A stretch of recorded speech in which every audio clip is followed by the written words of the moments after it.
This assembly witnessed absurd theatrics in the morning from the Prime Minister of Pakistan, who once again glorified terrorism. A country long steeped in the tradition of deploying and exporting terrorism has no shame in advancing the most ludicrous narratives to that end. It sheltered Osama bin Laden for a decade.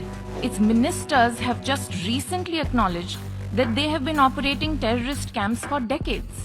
When senior Pakistani military and civilian officials publicly glorify and pay homage to such notorious terrorists, can there be any doubt about the proclivities of this regime? If destroyed runways and burnt out hangars look like victory, as the Prime Minister claimed, Pakistan is welcome to enjoy it. Pakistan must immediately shut down all terrorist camps and hand over to us terrorists wanted in India.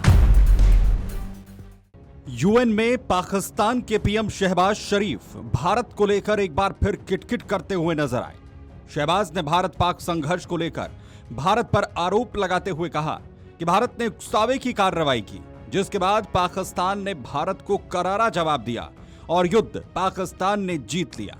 Pakistan के PM Shahbaz शरीफ के बयान पर भारत की UN mission में first secretary petal Gehlot ने धज्जियां उड़ाते हुए इसे शहबाज की नौटंकी बताया और कहा कि अगर तबाह रनवे और जले हैंगर जीत की निशानी है तो पाकिस्तान ऐसी जीत के मजे ले। दरअसल पाकिस्तान के पीएम शहबाज शरीफ ने यूएन में बोलते हुए भारत पर जो आरोप लगाए और शांति की बात की थी, उस पर राइट टू रिप्लाई का इस्तेमाल करते हुए पेटल गहलोत ने साफ कहा कि जिस शांति की भीख पाकिस्तान मांग रहा है, इसके लिए सक्रिय आतंकी कैंपों को बंद करना होगा और वांटेड आतंकी भारत को सौंपने होंगे। शहबाज शरीफ ने अपने भाषण में दावा किया था कि युद्ध में पाकिस्तान मजबूत स्थिति में था, लेकिन अमेरिकी राष्ट्रपति के हस्तक्षेप की वजह से एशिया में एक बड़ी लड़ाई को रोका जा सका।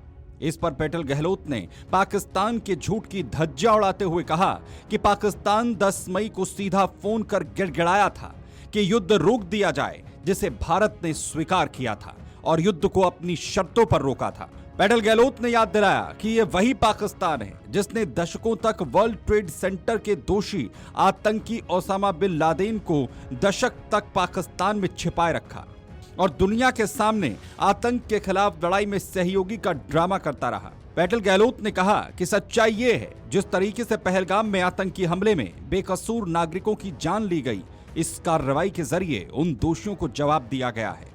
लेकिन पूरी दुनिया ने वे तस्वीरें देखी हैं जिसमें आतंकियों के जनाजे में कैसे पाकिस्तान की सरकार के मंत्री और अधिकारी शामिल हुए और पाकिस्तान का ये आतंकी चेहरा एक बार फिर पूरी दुनिया ने देखा। वहीं ट्रंप की मध्यस्थता और युद्ध रुकवाने के शहबाज के दावे पर पेटल गहलोत ने सीधा निशाना साधा और सधे हुए शब्दों में जवाब देते हुए कहा कि दोनों देशों के बीच में यह पहले ही सहमति बनी थी कि मुद्दा द्विपक्षीय होगा और भारत इस पर तटस्थ है और किसी तीसरे पक्ष को स्वीकार नहीं किया जाएगा। जहां तक आतंकवाद की बात है, हम साफ कह चुके हैं कि आतंकवाद के स्पॉन्सर्स और आतंकियों में अब कोई फर्क नहीं होगा। न्यूक्लियर धमकी से हम नहीं डरेंगे। आतंक पर हमारी नीति जीरो टॉलरेंस की है। जाहिर अपने बयान के जरिए पेटल गहलोत ने पाकिस्तान की यूएन में धज्जियां उड़ाकर रख दी। अगर आप ये वीडियो YouTube पर देख रहे हैं तो हमारे चैनल को सब्सक्राइब कर बेल आइकन दबाएं और Facebook पर देख रहे हैं तो हमारे पेज को लाइक करें। अगर आप ये वीडियो YouTube पर देख रहे हैं तो हमारे चैनल को सब्सक्राइब कर बेल आइकन दबाएं और Facebook पर देख रहे हैं तो हमारे पेज को लाइक करें।